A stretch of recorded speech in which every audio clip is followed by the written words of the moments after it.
Alright, today I'm going to be talking about the economics of war. This video is probably going to be more for the newer people who aren't experienced in 1,000 years of genocidal war, so you fanatic purifier mains that know everything I'm about to say, y'all don't need to watch this. Alright, now let's get started. Basically, war at its heart in this game is fleets that smash stuff and economies that power those fleets so that they can smash stuff. If you kill a fleet, a new one can be built. If you kill an economy, their fleet goes with it. Needless to say, killing an economy can be just as valuable as killing a fleet. Now, before a war even starts, you should make sure that you have the upper hand by buying as many alloys as you possibly can. On this save, I'm a little bit broke, so I can't really do that at the moment. And in automatic trades, just get as much alloys as you can possibly, like, as much as your economy can bear. That way, when you smash the enemy's fleets, you can recover. They cannot. From there, target resource worlds, such as alloys and energy.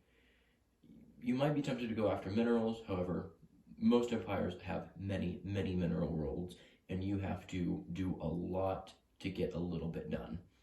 However, alloy worlds, they're a bit more fragile. You can't have as many of them. So if you take out one, it's more like cutting the head off the snake than trying to cut it from the tail down. Another tip is resource stations. They give a lot of passive income. So if there are resource stations and systems that you're not trying to claim in a war, just kill them. Just destroy them. That way, even after the war, the enemy is weakened. Their economy is lesser than it was. Another great thing to do is, instead of landing on planets, if you're not trying to claim something, but you have access to one of the enemy's worlds in a war, bombard it. Bombard it so much until there's 100 devastation. Because 100 devastation means less housing, less amenities, and that means angry pops. Angry pops do bad things like radicalizing and causing unrest and just generally being a nuisance for the enemy. There's also crime, which is a real pain. So even after the war, the worlds that the enemy is left with are just terrible. They have to spend so long getting them back to what they once were. This really especially works with high population worlds because devastation, it takes down amenities like I mentioned earlier, and because of that, if you have a world with about 120 pops and you reduce the amenities to 0, that is going to create such an amenity shortage. Those pops might just revolt before your armies can get down there because they're going to be pretty angry. Also, if per se you have 3 worlds that you need to bombard, but you're not landing, take your main fleets, set them to the highest bombardment you have, and bombard them to 100%. However, once you're done with one, split one corvette off from your fleet and keep it in a bombardment stance. That way, the devastation on the worlds doesn't go down until you're forced to move your corvettes back because the war ends or you have to make a tactical retreat or something like that. Just generally keep that devastation up there.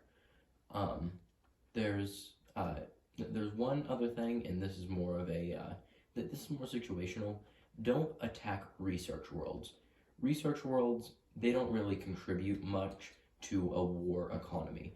Yeah, in the long run they do, but it takes a long time for research worlds to do a little for an economy.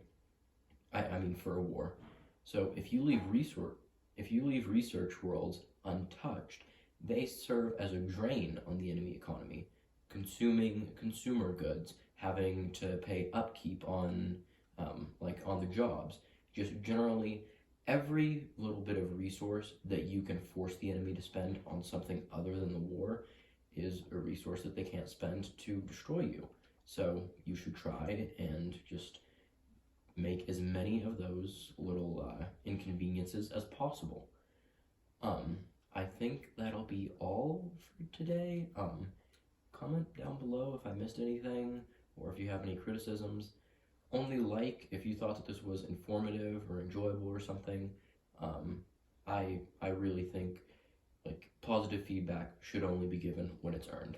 So with that, I am the Meta Report and I'm signing out. Bye.